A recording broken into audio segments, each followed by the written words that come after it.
Today, let's read the short story about the cat and the rat. The cat and the rat play in the yard.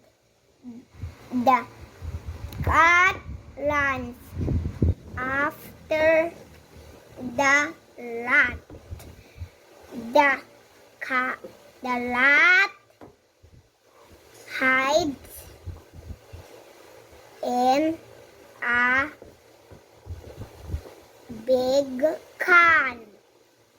The cat cannot find the rat.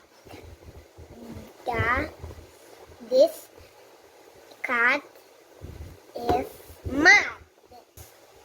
Thank you for listening my story. Bye.